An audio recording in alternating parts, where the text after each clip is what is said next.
경제 전문가의 원포인트 레슨. 꼭 알아야 할 정보와 이슈를 알기 쉽게 풀어드립니다.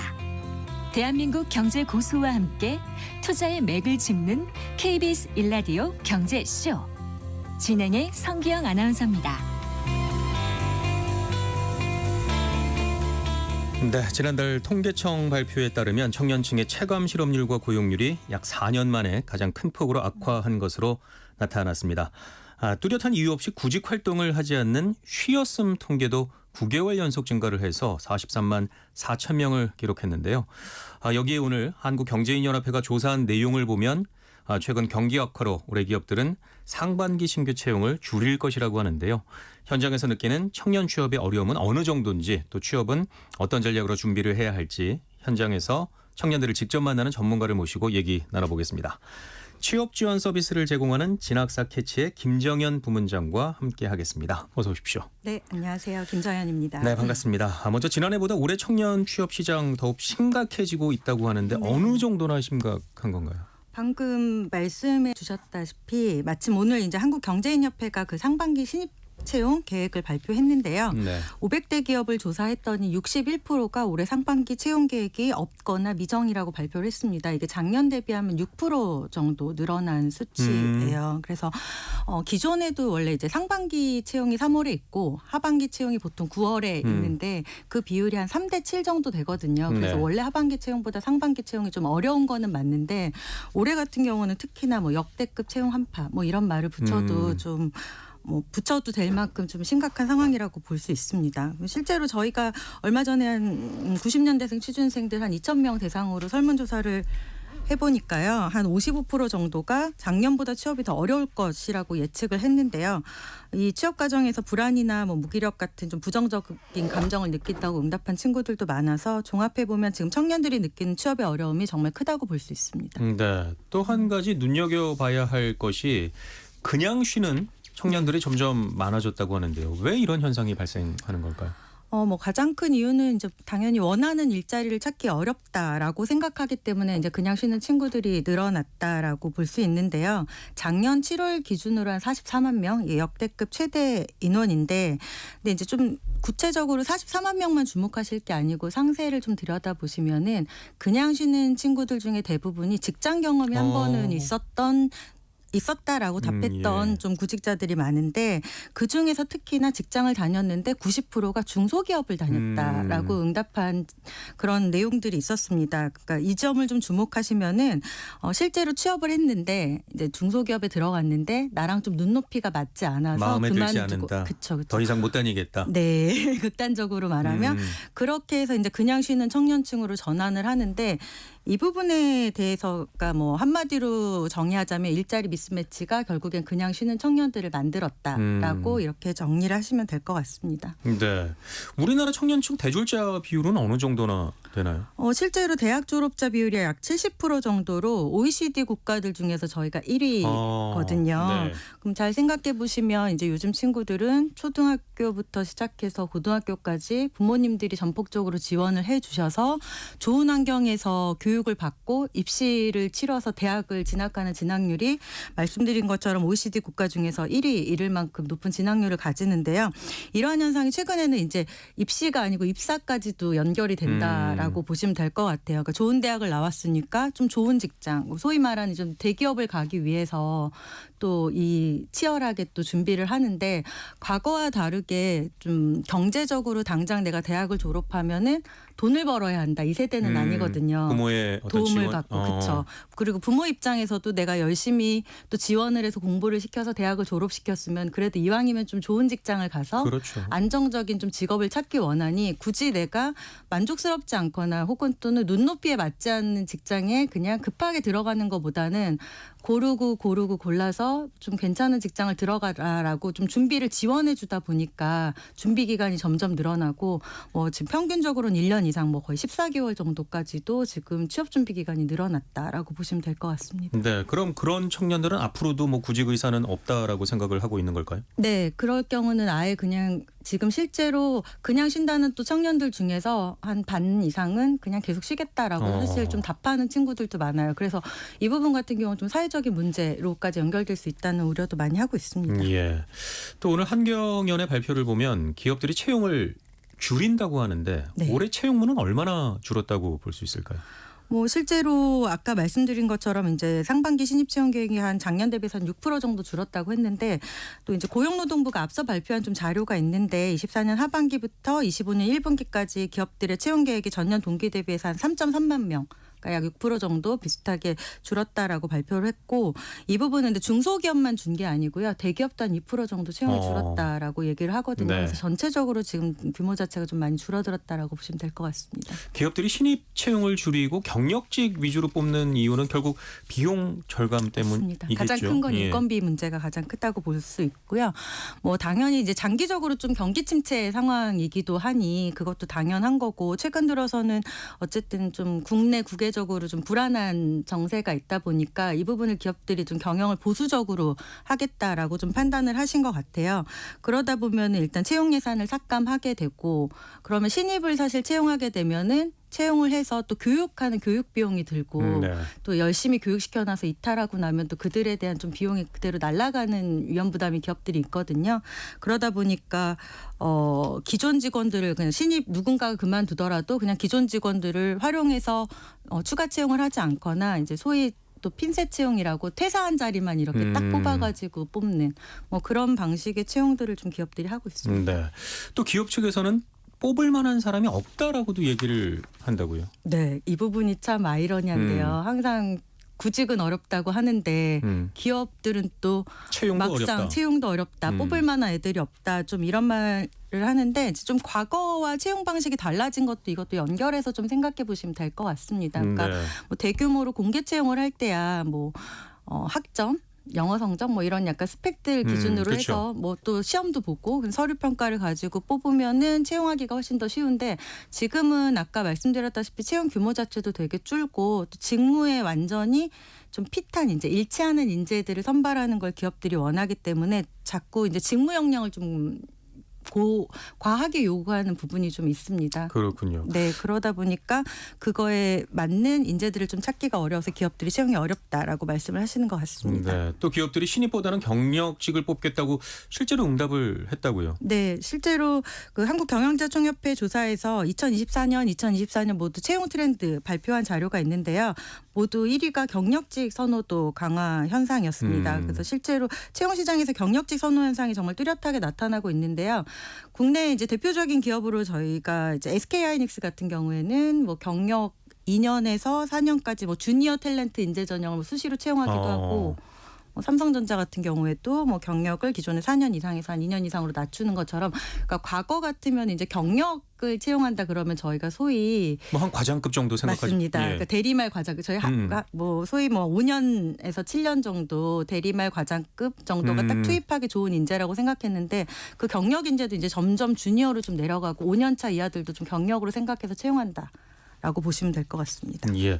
또 신입이 할 일을 인턴, 계약직 또 파견직으로 다 때우고 있다는 얘기도 있다고 하던데. 맞습니다. 그것도 마찬가지로 좀 비용 절감의 부분이라고 좀 생각하시면 될 것 같아요. 그래서 실질적으로 좀 그 부분에 대해서는 비판적인 시선들도 좀 많긴 한데 한편으로는 또 막상 신입으로 채용을 해도 그 1년 이내에 좀 퇴사하는 비율이 한 27% 정도 되거든요. 저희 통계를 보면은 그래서 신입으로 기껏 채용을 해도 바로 퇴사하는 거에 대한 좀 어려움이 있기 때문에 인턴으로 먼저 좀 선발을 해본 다음에 같이 좀 근무를 해보고 괜찮다고 생각하면 정규직으로 전환을 시킨다든지 뭐 이런 방식도 기업들이 많이 쓰고 있는 것 같습니다. 네. 또 한 가지 기업들의 추세가 신입을 뽑더라도 경험이 있는 신입을 찾고 있다고요. 네, 그걸 요즘에는 이제 소위 중고 신입이라는 표현들을 많이 쓰는데요.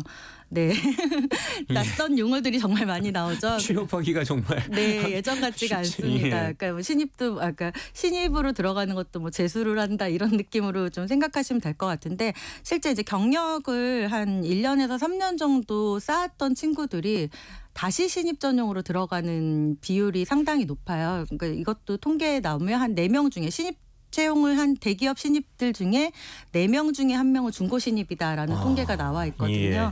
그래서 이런 부분을 선호하는데 뭐 기업이 선호하는 이유는 뭐 분명합니다. 당연히 이제 그냥 생신입으로 들어왔을 경우에는 직무 교육도 시켜야 되고 그다음에 이제 좀 적응하지 못하면 또 금방 퇴사하는 경우들도 생기고 하는데 아무래도 중고 신입으로 들어온 친구들은 네네 적응력도 빠르고 그다음에 이제 비용도 아무래도 연차가 높은 경력직보다는 아무래도 연봉이 좀 낮은 편이니까 그런 부분에서 유리한 점이 있기 때문에 기업들이 중고 신입을 선호하는 것 같습니다. 중고 신입만 지원 가능한 채용 전형도 있었다고요? 네, 지금 현재 포스코가 현재 생산직 채용을 지금 선발 중에 있는 공고가 지금 있는데 하고 있군요, 현재. 올해 신설한 전형이 있어요. 그래서 오히려 이제 경력이 1년 이상인 친구들만 채용하는 전형이다. 그래서 완전 신입으로. 신입은 뽑지 않겠다. 네, 맞습니다. 대신에 신입으로 입사를 하게 되는 거죠. 그러면 중고가 아니면 신입은 합격은 어렵다는. 그 전형 자체는 아예 생신입은 경력이 없는 신입은 아예 지원 자체가 안 된다라고 보시면 될 것 같습니다. 그래서 네.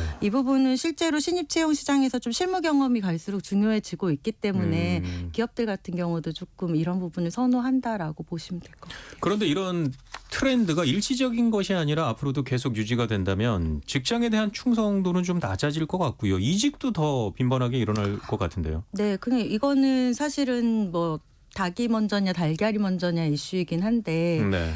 이직 문화가 예전처럼 평생 직장 개념이 아니고 뭐 당연히 들어가서 몇 년 안에 내가 또 경력 쌓고 이직하는 문화가 뭐 최근 한 5년 정도 팬데믹 이후에는 너무 자연스러운 현상이 됐잖아요. 그러니까 기업 같은 경우에도 그걸 좀 받아들이고 있는 것 같아요. 어차피 좀 이직을 자주 한다면은 네. 경력 있는 친구들을 좀 뽑겠다라고 생각하시면 되고 당연히 뭐 그렇게 들어온 친구들도 마찬가지로 오래 근무 안 하고 금방 다시 이직할 수도 있다라는 좀 부정적인 인식을 가질 수도 있는데 또 역으로 생각하면은 기업 입장에서 좀 비용 절감 차원에서는 조금은 그래도 직장 생활에 경험 있는 친구들이 들어오고 직무도 조금 익숙한 친구들이 들어오면은 아무래도 효율적으로 인력 운영을 할 수 있다는 좀 네. 강점도 있습니다. 여기에 또 한 가지. 정년 연장이 한창 이슈인데요. 네. 정년이 연장이 되면 청년 취업난은 더 심각해지는 것 아닌가요? 당연히 말씀처럼 정년 연장하고 청년 고용은 좀 민감하게 서로 연결돼 있는 문제이긴 한데 이것도 저희가 최근에 한 90년대생 1,500명 정도 대상으로 청년층을 대상으로 정년 연장 찬반 조사를 한번 해봤는데요. 결과가 좀 의외로 정년 연장 괜찮다라고 생각한 친구들이 한 46%. 반. 예. 그렇죠. 반 정도가 됐었어요. 그러니까 이 부분에 대해서는 의외로 좀 반반 입장이 나왔고 또 기업 입장에서도 사실은 좀 반반 입장이 있습니다. 근데 이제 기업 입장 죄송합니다. 기업 입장에서는 근데 오히려 기존 경력직들이 자리를 차지하고 있으면은 좀 젊은 친구들 선발하기 어렵기 때문에 기업 입장에서는 좀 정년 연장을 좀 꺼려하는 분위기가 있습니다. 최근에는 뭐 퇴직 기간도 3말4초 얘기도 나오고 점점 네. 저희는 이미 30대 희망퇴직 받는 거는 이미 일반적인 얘기가 됐기 때문에 좀 뭐 그런 부분에서는 약간 구직자와 기업 입장에 좀 차이가 있는 것 같습니다. 예, 듣는 것만으로도 참 답답함이 느껴지고요. 네. 여러모로 어려운 상황 같은데. 맞습니다. 그러면 취업 준비생들은 어떻게 이 상황에 대비를 하는 게 좋을까요? 사실은 이제 예전하고 다르게 어떤 스펙을 쌓는다라든지 무엇을 해야지 취업이 잘 된다라고 말하는 단계도 이제 좀 지나간 것 같아요. 그래서 네. 좀 현실을 좀 냉정하게 바라봐야 될 것 같고 취업 전략도 이제는 바뀔 시점이 좀 된 것 같습니다. 그러니까 조금은 뭐 좀 냉정하게 말씀드릴 수 있지만 대기업만 바라보다가 좀 취업 시기를 놓칠 수 있다라는 좀 말씀을 드리고 싶고요. 냉정한 자기 객관화가 필요한 시점이 아닌가라는 말씀을 드리고 싶은 게 사실은 현실적으로 대기업 가는 게 좋기는 하지만 여러 가지 면에서 연봉이든 복지든 면에서 근데 한국 직장인의 87%는 중소기업에 근무를 하고 있습니다. 그러면 결국에는 13%밖에 대기업이나 중견기업을 입사하지 못한다면은 이 부분에 대해서는 본인이 대기업에 입사할 수 있는 스펙인지를 좀 점검을 하고 네. 그리고 그런 판단을 하고 취업 시장에 좀 뛰어드는 게 필요할 것 같고요. 막연하게 이제 기준을 높게 잡고 기간을 오래 가져가는 것보다는 아까 말씀드린 대로 중소기업에서 경력을 쌓고 대기업으로 이런 뭐 이제 계단형 이직이라고 하거든요. 그렇게 점프해서 이직하는 게 요즘 취업 시장에서는 그렇게 뭐 낯선 일이 아니고 대부분이 좀 그런 식으로 본인들의 커리어를 쌓아 나가고 있기 때문에 그런 방식을 선택하셔가지고 첫 직장이 곧 끝까지 내가 정년퇴직할 직장이 아니라는 게 요즘 현실인 거잖아요. 그래서 그렇게 준비를 하시면 어떨까 싶습니다. 네. 그런데 또 첫 회사를 중소기업으로 시작을 하면 연봉을 올려서 이직하기가 쉽지 않다는 말도 있거든요. 네. 취업난 속에서 차선책으로 중소기업을 선택하는 것이 뭐 정말 취업자 입장에서는 장기적으로도 좋은 선택이 될 수 있을까요? 이 부분도 당연히 그런 걱정들을 많이 하세요. 그러니까 뭐 대기업은 초봉이 한 5점부터 시작을 하는데 네. 중소기업은 초봉이 한 3점대면 초봉부터가 한 2천 정도 차이가 나니까 내가 그럼 이렇게 들어가서 얼마나 더 올라갈 수 있을까라는 고민을 하는데 이것도 실제로 제가 현장에서 봤을 때는 좀 그렇게 어려운 건 아닙니다. 그러니까 어떤 기업에서 어떤 경험을 쌓느냐가 좀 중요한 것 같아요. 예를 들어서 말씀드리면 대기업을 입사하게 되면 결국에는 그 연차나 부서에 따라서 할 수 있는 일이 좀 제한적이거든요. 그럼 경험 자체가 좀 제한적이기 때문에 내가 내 커리어 면에서는 이게 꼭 좋은 선택이냐를 보는데 스타트업을 들어갔다라고 생각하면은 내가 저연차여도 되게 넓은 그렇죠. 범위 업무들을 경험할 수 있고 또 책임감 있게 프로젝트 같은 걸 또 진행해 볼 수가 있거든요. 그럼 그런 경험을 가진 친구들이 역으로 대기업에 경력직으로 지원했을 때는 이직이 되게 쉽게 되는 경우가 장점이 있고 있겠군요. 네, 연봉이 또 많이 오르는 경우가 있고 또 반대로 역으로 또 대기업에 다니던 친구들도 좀 그런 거에 갈증이 있어서 스타트업 쪽으로 이직을 해서 또 다른 이점을 또 많이 갖는 경우들도 있죠. 뭐 인센티브를 많이 보장을 받는다든지 뭐 그런 케이스들도 있습니다. 그래서 예. 네. 그렇다면 취준생들이 필수적으로 좀 챙겨야 하는 비공식적인 공식적이 아니라 비공식적인 네. 전략이 있을까요? 뭐 예전 같으면은 뭐 영어 성적을 따세요 뭐 이런 얘기도 하겠지만 요즘 공식적인 거고 그거. 네, 전혀 그리고 사실 요즘 또 의미도 없고요. 요즘에는 이제 또 그 말씀을 드리고 싶어요. 이제 컬처핏 컬처핏. 이라는 말씀을 드리고 싶은데 이제 컬처핏이라고 얘기하면은 요즘 친구들은 다 아는 얘기지만 좀 낯서실 수 있는데 그냥 예전 말로 하면 조직 문화.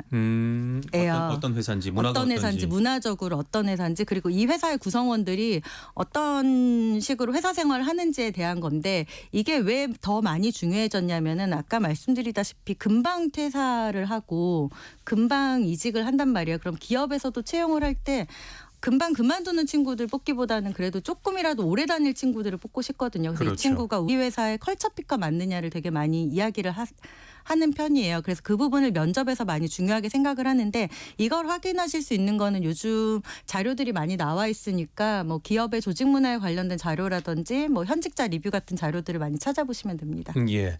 뭐 청년 취업 문제는 개인이 해결할 수 있는 문제만은 아닌 것 같은데요. 네. 사회적인 측면에서 청년 고용을 위해서 좀 노력해야 할 부분도 있겠죠. 뭐 당연 청년도 노력해야 되고 기업도 노력해야 되지만 사실 정부도 많이 고민을 하셔야 되는 부분도 있거든요. 실제로 다양한 프로그램들을 정부에서 또 운영하고 있어요. 뭐 청년 일자리 도약 장려금이라든지 뭐 국민 내일 배움 카드 사업이라든지 그런 교육비 지원이라든지 이런 사업들을 많이 하고 있는데 현실적으로는 실제 채용하고 연결이 좀 잘 안 되다 보니까 네. 그 부분이 좀 많이 아쉬움이 있는 것 같습니다. 네, 워낙에 중요한 문제라서 오늘 더 많은 얘기를 듣고 네. 싶지만 시간 관계상 네. 마지막으로 올해 취업을 준비하는 취준생들을 위해서 조언 한마디 부탁을 드리겠습니다.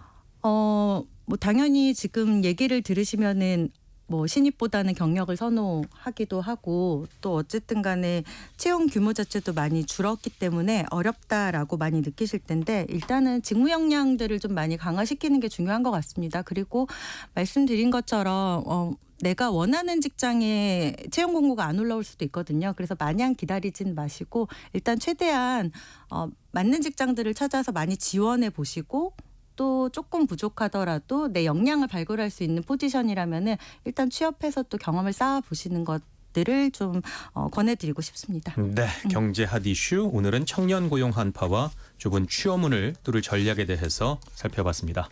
지금까지 진학사 캐치의 김정현 부문장과 함께했습니다. 오늘 말씀 대단히 고맙습니다. 네, 고맙습니다.